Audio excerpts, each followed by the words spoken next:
क्या कहीं जा रही हो तुम?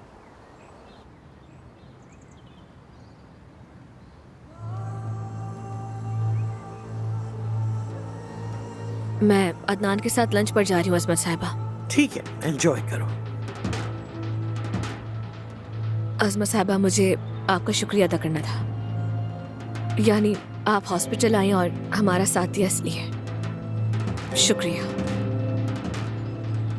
लेकिन मैं अदनान की अम्मी से मुतालिक जो राज जानती हूँ उसे कब तक छुपा सकूंगी नहीं जानती।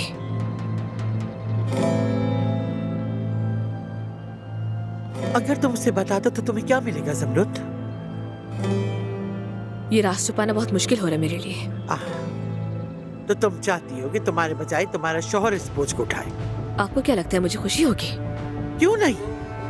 अगर अदनान को पता चल गया तो वो मेरा दुश्मन बन जाएगा। क्या तुम यही चाहती हो? वो अपने खानदान से नफरत करे, क्या यही तुम चाहती हो ज़मरुद? नहीं, मैं नहीं चाहती कि अदनान की बीवी होने के नाते उससे कुछ छुपाऊं। तो फिर मत बोलो। जो चाहो करो, मैं अब तुमसे मिन्नत नहीं करूंगी।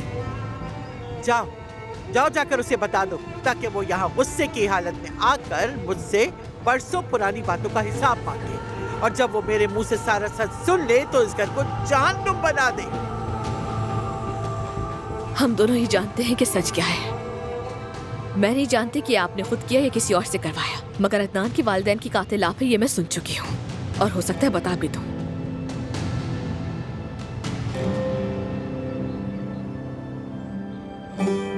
तुम्हें अंदाजा ही नहीं कि अल्लाह तुम्हें ऐसी मुश्किल में डाल देगा कि तुम सब भुला दोगी। बहुत जल्द देखोगी तुम।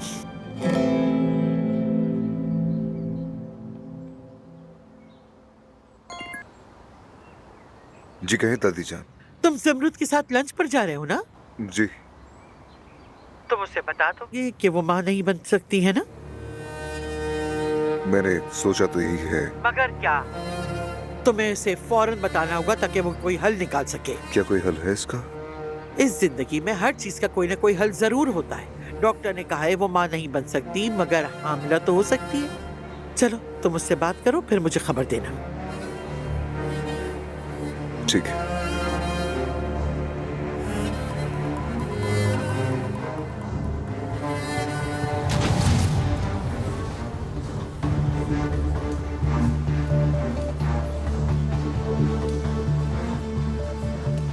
यानी अदनान की बीवी, क्या ये कभी भी माँ नहीं बन सकेगी डॉक्टर याकूब? अजमत साहिबा, साइंस ने इतनी तरक्की कर ली है कि आजकल हर औरत माँ बन सकती है, बस तरीके मुख्तलिफ होते हैं। और तुम इसके लिए कौन सा तरीका तजवीज करते हो? देखें, ज़मरुद साहिबा की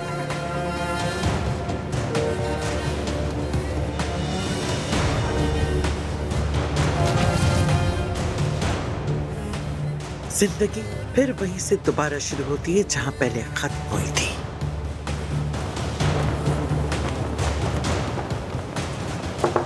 आइए कैप्टन साहब।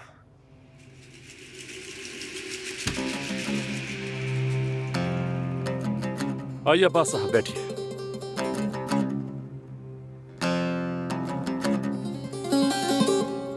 अस्सलाम वालेकुम।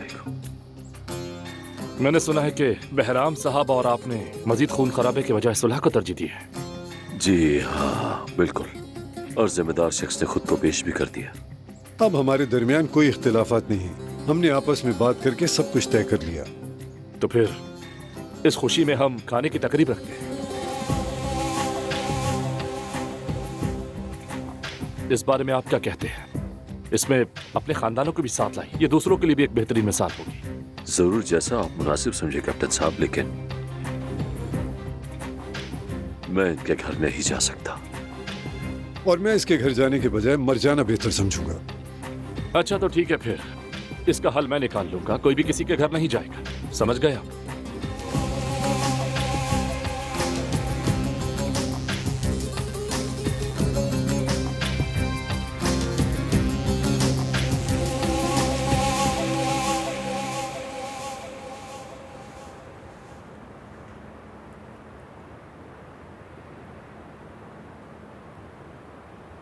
अगर ये कैप्टन की तजवीज ना होती तो मैं कभी कबूल ना करता। शिरकत का तो मुझे भी शौक नहीं, मैं खुद भी नहीं जाना चाहता। किसी को मालूम नहीं कि तुम्हें बच्चे के बारे में पता है। तुम्हें मोहतात रहना होगा, ठीक है? वैसे मोहतात तो तुम्हें रहना चाहिए, सोच समझ कर काम करना। अगर वक्त आने पर तुमने अपना किया हुआ वादा पूरा न किया तो तुम जानते हो फिर क्या हो सकता है ना? मुझे धमकाने की जरूरत नहीं है, फालतू में अपनी तवानाई जाया मत करो। खैर, तुम इसे मेरी दोस्ताना याद दहानी समझ लो। अगर तुमने हामिद का बच्चा उसी दिन मुझे ना दिया जिस दिन वो पैदा हुआ तो मैं तुम्हें बर्बाद कर दूंगा अब्बास, और ये बात याद रखना।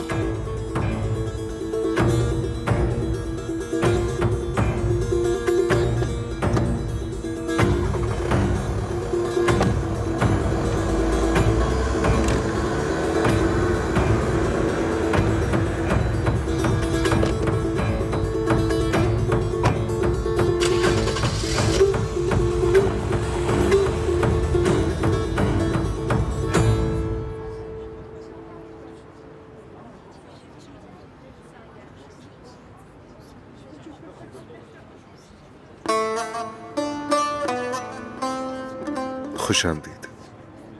शुक्रिया।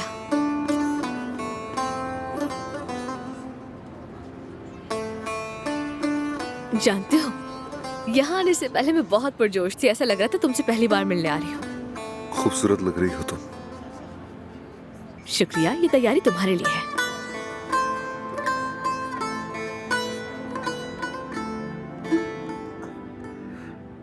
आए,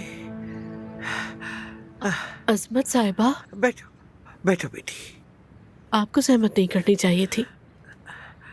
तुमने आज नाश्ता भी नहीं किया, कमजोर हो जाओगी बेटी, ऐसा नहीं चलेगा। अच्छा तो सोहा हामला है ना? हाँ, मुझे भी ये खबर आज सुबह ही मिली। अल्लाह करे सब खैर से हो जाए। मैंने क्या कहा था? इंसान जब तक सांस लेता है तब तक उम्मीद बाकी रहती है ना? देखा, थोड़ी देर पहले सोहर हो रही थी, तकलीफ में थी, और अब देखो अपने बच्चे के लिए ख्वाब देख रही है। खुदा किसी को सजा नहीं देता। तुम भी दोबारा मुस्कुराओगी बेटी। अगर मैं तुम्हें सब्र करने को कहती हूँ तो इसकी मेरी वजूहात है। अच्छा चलो खाना खाओ, खत्म करो इसे।